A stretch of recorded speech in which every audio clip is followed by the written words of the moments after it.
Nearly 8 out of 10 small businesses never hire their 10th employee, and most never reach $1 million in annual revenue. What if the biggest thing holding businesses back isn't competition, the economy, or even money? It's something far less obvious, and once you see it, you'll never look at business the same way again. Today, we're uncovering why most small businesses stay small, why a handful break through while thousands remain stuck, and exactly what separates the two. By the end of this video, you'll understand the hidden growth traps, the practical systems successful owners build, and how to recognize them inside your own business. This matters because staying small doesn't just limit profits, it limits freedom, wealth, and options. Drawing on research from organizations like the U.S. Small Business Administration, Census Bureau, McKinsey, and decades of business case studies, we'll separate common myths from real-world business mechanics. And the first mistake almost every owner makes begins long before they ever hire their first employee. Our required disclaimer. This video is for educational and informational purposes only and should not be considered financial, investment, tax, legal, or accounting advice. Here's a surprising comparison. Imagine owning a restaurant where every customer insists only you can cook the meals. Congratulations, you don't own a restaurant. You own a job with very demanding customers. That's exactly how many businesses operate.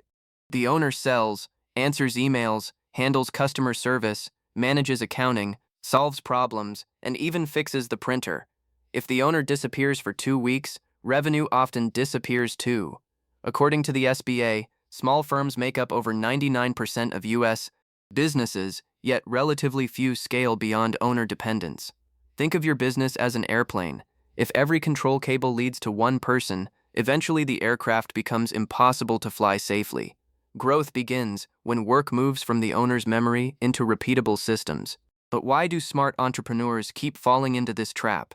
Meet Sarah. She started a landscaping company with 1 truck and incredible customer service. Within 3 years, she had doubled revenue. Sounds successful, right? Not exactly. She was working 70 hours every week, answering every phone call, estimating every project, buying supplies, solving employee issues, and doing payroll every Friday night. Revenue increased, but her freedom disappeared. This is one of the biggest misconceptions in business. Growth isn't measured by sales alone. It's measured by how much value the business creates without depending entirely on you. Picture 2 identical businesses earning $1 million annually. One owner works 15 hours each week. The other works 80. Which business would investors actually buy? The answer reveals the next hidden obstacle that quietly limits almost every company. Many entrepreneurs celebrate hitting $1 million in revenue, but revenue is simply money flowing through the business, not money staying inside it. Imagine filling a bucket with water, while large holes leak from the bottom. That's poor financial management. According to studies from organizations like SCORE and the SBA, cash flow problems remain one of the leading reasons businesses fail. Consider this simple example. Company A generates $1 million in annual sales with a 3% profit margin, earning $30,000. Company B generates $600,000 with a 20% margin, earning $120,000. Smaller revenue, 4 times more profit. One owner buys status, the other builds wealth. Once you understand the difference between activity and profitability, another surprising pattern suddenly becomes obvious. This sounds backward, but sometimes more customers actually make a business weaker. Imagine every new sale adding another leak to your bucket because pricing, staffing, or operations aren't prepared. One plumbing company learned this the hard way. They doubled marketing spending and nearly doubled incoming calls. Revenue climbed 40%. Profit barely moved because overtime exploded, scheduling became chaotic, and customer complaints increased. Growth amplified existing weaknesses. Think of business like constructing a skyscraper. You don't keep adding floors without strengthening the foundation. Scaling magnifies everything, including mistakes. Before chasing more customers, smart companies strengthen operations, pricing, and processes first. That raises an important question. If growth isn't just about selling more, what actually determines whether a company scales? Picture 2 bakeries. In the first, the owner personally teaches every employee, remembers every recipe, orders inventory from memory, and answers every customer question. In the second, every task has a checklist, every recipe is documented, inventory automatically updates, and new employees train using standardized procedures. Which business survives when the owner takes a month-long vacation? Systems transform unpredictable effort into predictable results.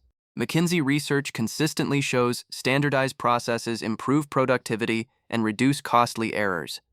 Think of systems as business autopilot. Airplanes don't rely solely on pilot memory, and growing companies shouldn't rely solely on owner memory either. But documenting processes isn't enough. Something even more valuable determines whether those systems continue improving year after year. Many business owners make decisions based on feelings. Successful companies increasingly rely on numbers. Imagine driving across the country with your windshield painted black while looking only through the rearview mirror. That's what running a business without meaningful metrics feels like. Instead, track a handful of key indicators: customer acquisition cost, lifetime customer value, profit margin, employee productivity, repeat purchase rate, and monthly cash flow. A marketing campaign generating 100 new customers sounds impressive until you discover each customer costs $200 to acquire while producing only $150 in lifetime profit. Suddenly, success becomes failure. Data exposes reality before reality becomes expensive. Once business owners start measuring correctly, they discover another unexpected truth about growth. Here's one of the hardest lessons entrepreneurs ever learn. If someone else can perform a task at 80% of your level, you should probably delegate it. That sounds uncomfortable, because perfection feels safe, but perfection often becomes the enemy of growth. Consider Mike, who owned a digital marketing agency. He insisted on approving every proposal, reviewing every advertisement, and answering every client question.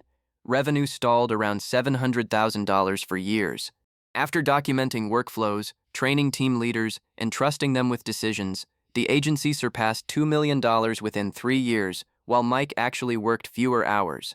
Delegation isn't losing control, it's expanding capacity. And today, technology is making that transition easier than ever imagined. Imagine hiring an assistant who never sleeps, instantly drafts proposals, summarizes meetings, answers customer questions, creates marketing ideas, analyzes spreadsheets, and costs a fraction of a full-time employee. That's the opportunity artificial intelligence offers small businesses today. According to Gartner and McKinsey, AI adoption continues accelerating because it increases productivity rather than simply replacing people. Small companies can now automate repetitive work once affordable only to large corporations. Think of AI as giving every employee an intelligent assistant. The goal isn't replacing human judgment, it's removing low-value work, so people focus on customers, strategy, and innovation. But technology alone doesn't create great businesses. In the next section, we'll uncover the growth framework that ties every one of these lessons together into a repeatable system for scaling. Imagine trying to push a massive flywheel. At first, every shove feels pointless. Then something remarkable happens. Each turn becomes easier because momentum starts working for you instead of against you. Great businesses grow the same way. Marketing brings qualified leads. Sales convert those leads into customers. Excellent service creates referrals. Repeat customers generate steady cash flow. Profits fund better people, better systems, and smarter marketing, which brings even more customers. Each part strengthens the next. The mistake many owners make is trying to improve only one area instead of the entire cycle. Once your business becomes a self-reinforcing flywheel, growth accelerates naturally. But before that happens, there's one costly habit that quietly destroys momentum. Imagine fixing the exact same issue every Monday morning. Eventually, you're not solving problems, you're maintaining them. One HVAC company noticed technicians constantly calling the office with identical questions. Instead of answering thousands of phone calls each year, the owner created a digital troubleshooting guide, standardized installation checklists, and short training videos. Within 6 months, service calls were completed faster, customer satisfaction increased, and office interruptions dropped dramatically. Every recurring problem should become a documented process. Think of each solved problem as placing another brick into your company's foundation. The fewer decisions that depend on memory, the more time leaders have to think strategically. And strategic thinking leads directly to the next competitive advantage. Here's a question every owner should ask. If you disappeared for 30 days, what would happen? For many businesses, revenue would immediately decline because customers, employees, and suppliers all depend on one person. That's a dangerous business model. Investors don't buy jobs, they buy systems capable of producing predictable cash flow. Imagine two companies with identical profits. One depends entirely on its founder.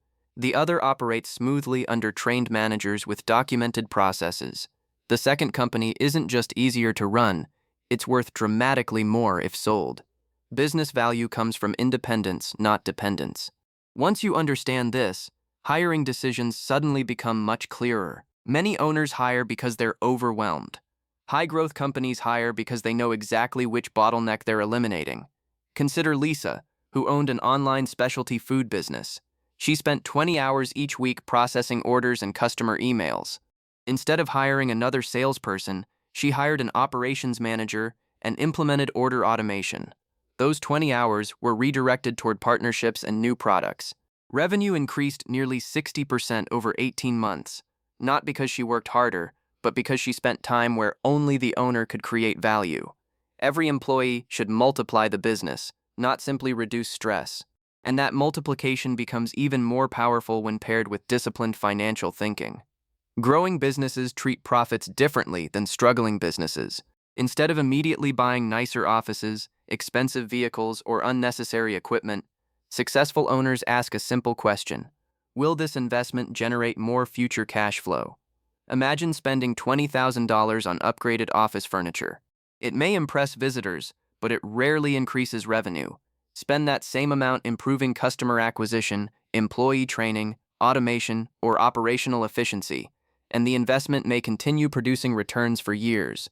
Wealthy businesses purchase assets that generate income before buying status symbols. This mindset separates businesses that compound from businesses that plateau. And now we arrive at the one principle connecting everything you've learned so far. Early in a business, doing everything yourself is often necessary. Staying there is optional. A technician asks, "How do I complete today's work?" A CEO asks, "How do I build a machine that completes today's work every day without constant supervision?" Think about an orchestra. Great music doesn't happen because one musician plays every instrument. It happens because each performer understands their role, while a conductor guides the entire system. As your company grows, your primary responsibility shifts from producing work to designing the organization that produces work. That single mental shift changes nearly every decision you make, and it leads directly to a practical roadmap anyone can begin implementing tomorrow. If you wanted to transform your business over the next 90 days, start with 4 simple steps. First, identify the 3 tasks consuming most of your weekly time. Second, document those tasks into repeatable checklists or workflows. Third, automate or delegate at least one of them using technology or trained employees. Fourth, begin tracking 5 key numbers every week: revenue, profit, cash flow, customer acquisition cost, and repeat customer rate. Picture climbing a staircase instead of trying to leap onto the roof. Consistent improvements of just 1% each week create dramatic changes over a year. But before we finish, there's one final misconception that deserves to be challenged. Many people believe successful entrepreneurs simply work harder than everyone else. In reality, they often build businesses that work harder for them. Hard work may start a business, but systems, leadership, financial discipline, and continuous improvement allow it to scale. Think of 2 people chopping wood. One swings the axe non-stop.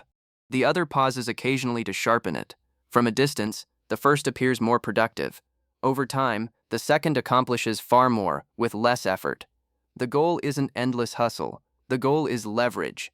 And once leverage replaces constant effort, everything we've discussed begins working together in ways that permanently change the trajectory of a business.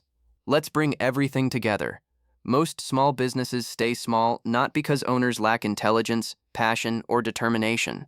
They stay small because they unknowingly build businesses that depend on themselves instead of systems. Today, you've seen how profitable businesses think differently about revenue, profit, delegation, hiring, automation, data, and leadership. Every successful company was once a small business facing the same challenges you're facing today. The difference is that someone decided to stop building a job and start building an asset. Choose one lesson from this video and implement it this week. Small improvements become larger systems. Larger systems create momentum. Momentum creates freedom. And freedom is ultimately the greatest return any business can produce. If you found this valuable, subscribe, leave a comment with the biggest lesson you learned, and share this video with another entrepreneur who's ready to stop staying small and start building something that truly scales. Thanks for watching. If you enjoyed this video, please like, subscribe, and turn on notifications so you don't miss the next one. See you in the next video.